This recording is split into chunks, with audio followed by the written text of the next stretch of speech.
Un char de combat de 40 tonnes vient de se faire détruire par un jouet. C'est ainsi que beaucoup d'observateurs auraient pu décrire la scène si on la leur avait racontée à l'avance. Mars 1988, désert tchadien. Une carcasse de blindage soviétique, un T-62 libyen, fume dans le sable, abattu par un engin de 5 tonnes et demie dont l'acier ne dépasse pas 12 mm d'épaisseur, une plaque qu'une simple mitrailleuse lourde peut transpercer. Et avant d'aller plus loin, un mot entre nous. Si les paradoxes militaires de ce genre vous fascinent autant que moi, abonnez-vous, ça m'aide énormément à continuer ces récits. Le plus vertigineux dans cette histoire n'est même pas la victoire elle-même. C'est que des experts militaires, noir sur blanc, avaient écrit jusque dans les années 80 que le canon de cette machine était physiquement incapable de percer un blindage soviétique, alors que ses équipages en détruisaient déjà depuis 20 ans, dans le Sinaï, en Angola, au Tchad. Comment un engin jugé sur le papier inoffensif est-il devenu l'un des blindés les plus engagés au combat du siècle? Et surtout, quel prix ces équipages ont-ils payé pour chaque char abattu 8 fois plus lourd qu'eux? La réponse commence loin de tout champ de bataille, dans un bureau d'état-major parisien, à la fin des années 50. L'armée française s'enlise en Algérie, et ses blindés de reconnaissance, pensés pour un choc frontal en Europe, ne servent à rien contre des embuscades éclairs menées dans un relief hostile. Faute d'alternative, Paris importe 200 automitrailleuses britanniques. Leur mobilité séduit à tel point qu'une fabrication sous licence est envisagée sur le sol français. Mais 3 industriels nationaux, vexés, refusent de voir leur pays construire un engin étranger et réclament un concours. En 1956, le ministère fixe le cahier des charges. 4 roues motrices, un gabarit proche d'une Jeep, un armement capable de tir courbe. Panard et Levasseur raflent la mise.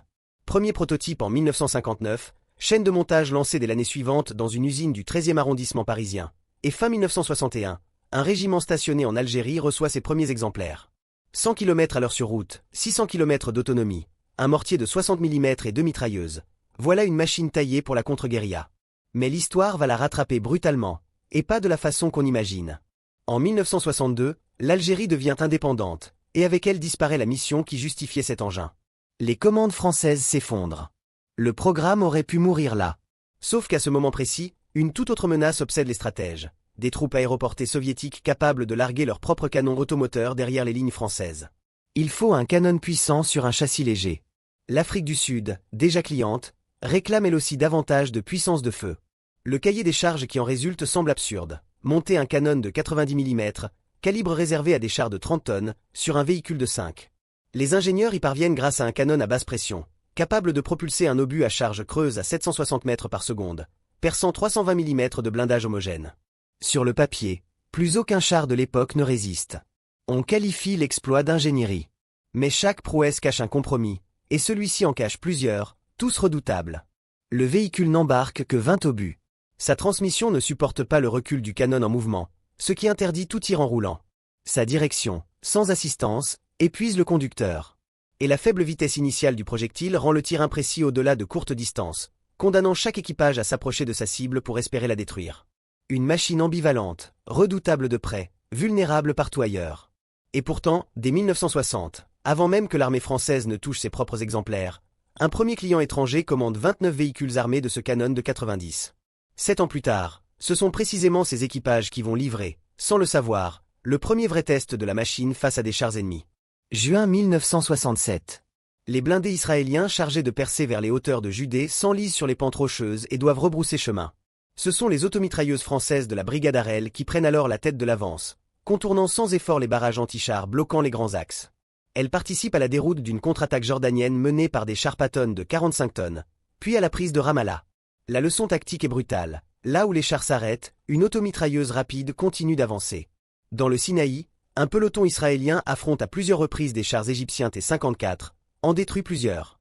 Au total, ce conflit livrera le meilleur bilan anti-chars jamais obtenu par cette plateforme. Au moins 13 chars égyptiens et jordaniens détruits, souvent grâce à des tirs multiples concentrés sur un même blindé, ou à un coup précis logé au niveau de la trappe du conducteur, là où le blindage faiblit. Il y eut aussi des pertes, des véhicules capturés intacts. Mais rien n'aurait préparé ces mêmes équipages à ce qui allait suivre, à peine un an plus tard, sur les rives boueuses du Jourdain. Mars 1968, bataille de Karameh. Les automitrailleuses israéliennes doivent couvrir un passage de troupes face à des Patton jordaniens retranchés sur l'autre rive. Le fleuve est en crue, les terres agricoles détrempées. Sans vitesse, sans agilité, la machine perd tout ce qui faisait sa force. Immobilisée, elle devient une cible, et plusieurs exemplaires sont détruits par l'artillerie adverse. Israël la retire du service peu après. Le message est sans appel, cet engin ne pardonne aucune erreur d'emploi. Il gagne par le mouvement, ou il meurt à l'arrêt. Pendant que ce verdict tombe au Proche-Orient, à des milliers de kilomètres, une négociation commerciale d'un tout autre genre est en train de rebattre les cartes du marché mondial de l'armement. En 1964, l'Arabie Saoudite met en concurrence 3 constructeurs pour équiper son armée. Un Américain, un Britannique, un Français. Les officiers saoudiens préfèrent d'abord le blindé britannique Saladin, jugé mieux adapté au désert, et un contrat de 83 véhicules est presque signé.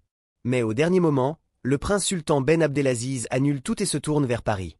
L'argument est purement financier, la machine française coûte bien moins cher. Le contrat final atteint 95 millions de dollars, brisant le monopole britannique sur le marché arabe, non sans déclencher une polémique en France, où l'on accuse le gouvernement de contourner l'embargo sur les armes destinées au Proche-Orient décrété par le général de Gaulle. Paris se défend en arguant qu'une automitrailleuse de reconnaissance n'est pas du matériel de guerre lourd. Plus de 200 exemplaires sont livrés à Riyad avant 1970. Et ces machines saoudiennes vont bientôt connaître un conflit que personne n'avait anticipé. Octobre 1973, guerre du Kippour.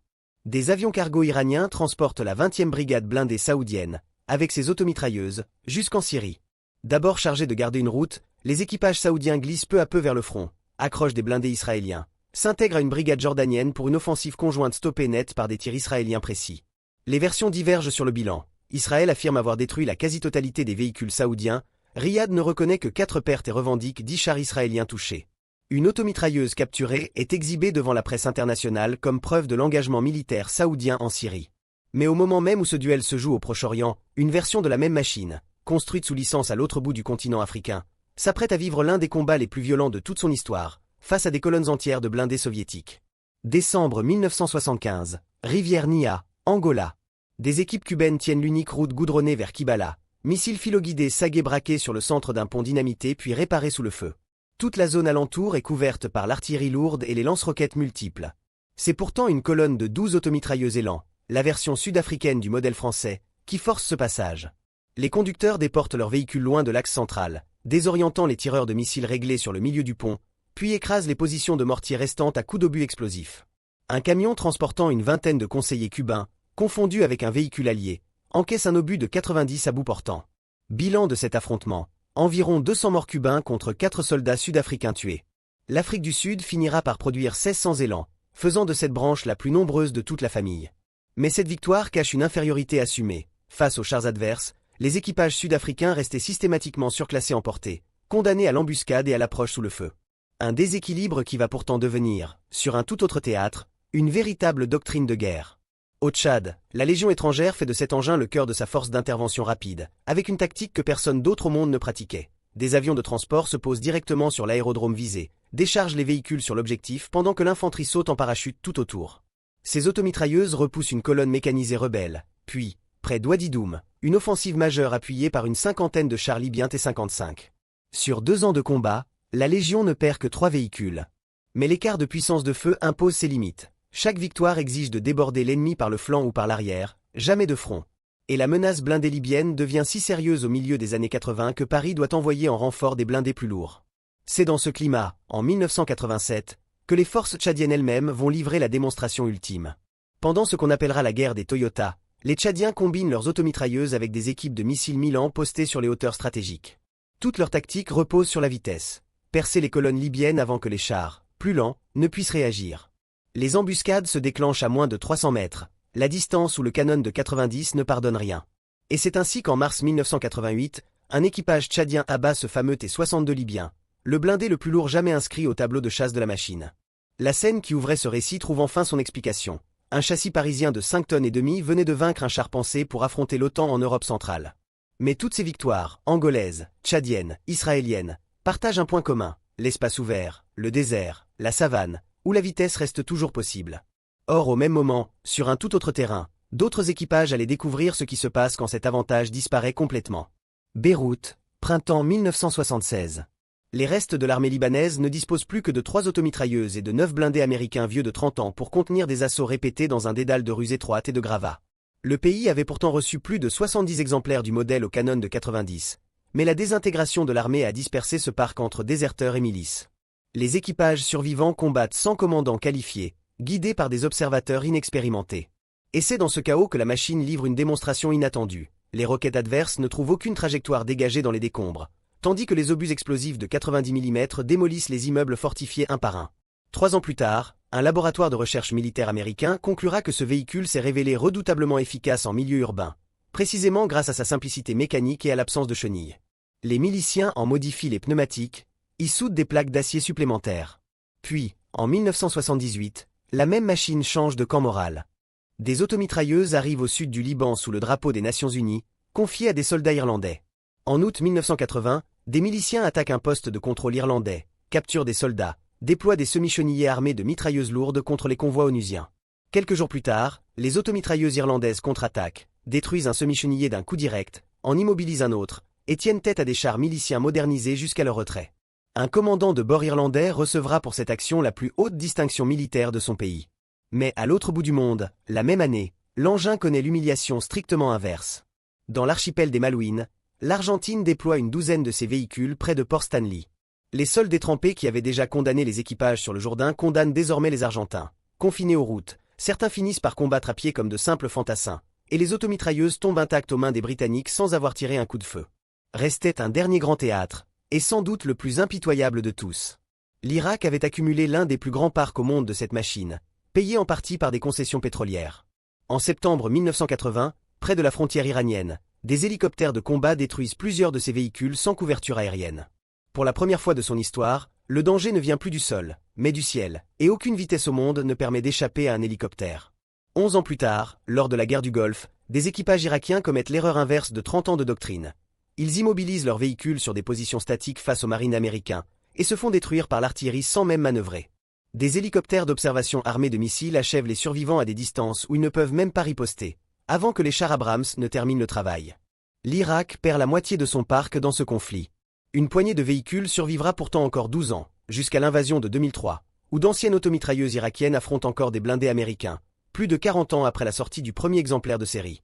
Et c'est précisément au cœur de cette déroute que survient le rebondissement le plus inattendu. Un général saoudien, découvrant que des contingents sénégalais de la coalition maîtrisent parfaitement cette machine que son propre pays retire du service, fait remettre en état plus de 200 exemplaires promis à la casse et les offre au Sénégal, au Niger et au Maroc. Le Yémen en achète encore 15 en 1998. Les dernières commandes à l'exportation datent de 1999. Et au Liban, des versions modernisées avec télémètre laser combattent encore jusqu'en 2014.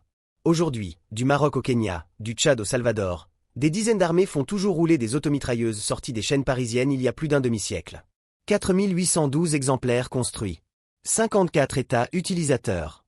Plus de 30 conflits. Des chars détruits dans au moins 3 guerres différentes, dont ce fameux T-62 de 40 tonnes. Cette machine n'a jamais gagné par sa protection. 12 mm d'acier ne protège de rien, ni par sa technologie. Sa visée reposait sur le seul jugement humain. Elle a gagné par une équation implacable. Prix minimal, poids minimal, armement maximal, et une dépendance totale au savoir-faire de son équipage. Entre des mains qui exploitaient la vitesse et la surprise, elle détruisait des blindés 8 fois plus lourds qu'elle. Entre des mains qui l'immobilisaient, elle mourait en quelques minutes, sur le Jourdain comme dans la tourbe des Malouines. Et aujourd'hui, presque tous les chars qu'elle a affrontés ont disparu des arsenaux, rejoint les cimetières de ferraille, pendant qu'elle, la plus légère, la moins protégée, continue de patrouiller. Dites-moi en commentaire quel autre blindé légendaire vous voulez que je raconte ensuite. Et abonnez-vous si cette histoire de chasseur devenu increvable vous a donné des frissons.